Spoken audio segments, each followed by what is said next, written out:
ফারদিন শিহাব আপনি লিখেছেন, স্যার আমি দেশের বাইরে থাকি। অবশ্যই যারা দেশের বাইরে থাকেন তাদের চিকিৎসাটা সবার আগে আমি দিয়ে থাকি।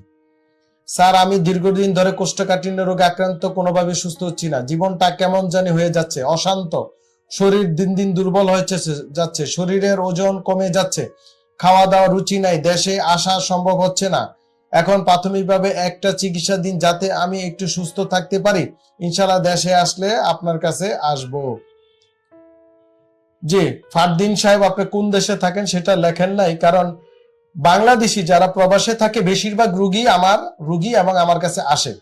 এখন আছেন কোষ্ঠকাঠিন্য, এটা পেটের একটা প্রবলেম, আমরা অনেক সময় আইবিএস প্রবলেমও বলে থাকি, ইরিটেবল বাওয়াল সিনড্রোম। এই যে ইরিটেবল বাওয়াল, অনেকের আবার পাতলা পায়খানা হয়, আবার কোষ্ঠকাঠিন্য, অনেকের পাতলা পায়খানা হতেই থাকে, অনেকের কোষ্ঠকাঠিন্য হতেই থাকে। তো এইটার জন্য আমার সাজেশন, আপনার যে খাবার, এই খাবারটা আপনাকে মেইনটেইন করতে হবে। প্রথমত আপনি মাঝে মাঝে সিয়াম পালন করবেন। সিয়াম বাংলায় রোজা বলে, ঠিক না? সিয়াম আরবি, বাংলায় রোজা। এই রোজা রাখবেন। যদি রোজা বা সিয়াম না রাখতে পারেন তাহলে ফাস্টিং করবেন, মানে রাতে খাবার খাওয়ার পর দুপুর 12টা পর্যন্ত বা 1টা পর্যন্ত কোনো খাবার খাবেন না। এর মধ্যে আপনি পানি খাবেন, পানি, শুধু পানি খাবেন। মাঝে মাঝে, এটা সপ্তাহে 2 দিন, বৃহস্পতিবার সোমবার সুন্নত পালন হবে আপনি যদি সিয়াম পালন করেন। আর যদি না রাখতে পারেন সপ্তাহে 3 দিন 4 দিন ফাস্টিং করবেন। এই অভ্যাসটা করেন, আপনার পেটের সমস্যাটা কমে যাবে।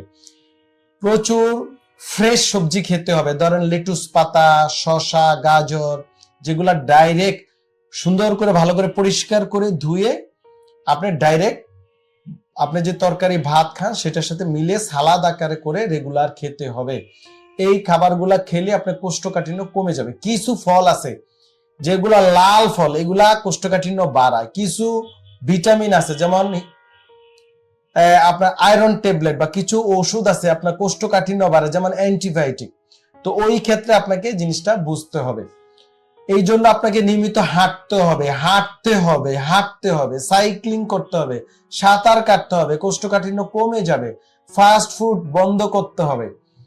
আর কিছু সাপ্লিমেন্ট আমরা দিয়ে থাকি, আপনার যদি সম্ভব হয় আমাদের এই ডিপিআরসি তে পাঠাবেন। কিছু প্রোবায়োটিক্স আছে, আপনার কোনো আত্মীয় স্বজন কাউকে পাঠাবেন, আমরা কিছু প্রোবায়োটিক সাপ্লিমেন্ট আপনাকে দিব, যেগুলো আপনার কোষ্ঠকাঠিন্য ইনশাল্লাহ চিরতরে চলে যাবে, চিরতরে। আপনি কোষ্ঠকাঠিন্যের জন্য আমি যে হেলথ টিপসটা দিলাম এটা আপনি ফলো করেন। ফাস্ট ফুড বন্ধ করেন, ভাজা পোড়া বিভিন্ন প্রসেস ফুড, প্যাকেটজাত খাবার, তৈলাক্ত খাবার এগুলা কমান। আপনি ফ্রেশ ভাত খাবেন, ভাতের সাথে তরি তরকারি, ইচ্ছা মতো তরকারি নিবেন, যত তরকারি আছে ইচ্ছা মতো নিবেন, সাথে ফ্রেশ সালাদ গুলা নিবেন, যেটা বললাম বিভিন্ন কাঁচা সালাদ, যেগুলা ভালো করে আগে ধুয়ে দেন খাবেন পর্যাপ্ত। তাহলে দেখবেন এই কোষ্ঠকাঠিন্য সমস্যাটা চলে যাবে। এবং প্রচুর পানি খেতে হবে, ফাস্টিং। এবং আরেকটা জিনিস হচ্ছে ঘুমাতে হবে। রাত জেগে মোবাইল ফোন চালালে, মোবাইল ফোন, কম্পিউটার, ল্যাপটপ বা টেলিভিশন দেখলে কোষ্ঠকাঠিন্য কেউ পৃথিবীতে কোনো ডাক্তার পয়দা হয়নি আপনার সুস্থ করতে পারে। ন্যূনতম 6 থেকে 8 ঘন্টা প্রতিদিন ঘুমাতে হবে, মনটা ফ্রেশ রাখতে হবে, তাহলে কোষ্ঠকাঠিন্য কমে যাবে। খাদ্য তালিকা কারেকশন করে। আশা করি আপনার উত্তর সকলের জন্য প্রযোজ্য। আপনি উত্তর পেয়েছেন ইনশাল্লাহ। ডিপিআরসি লিমিটেড, আস্থা, বিশ্বাস ও নির্ভরতায় অবিচল।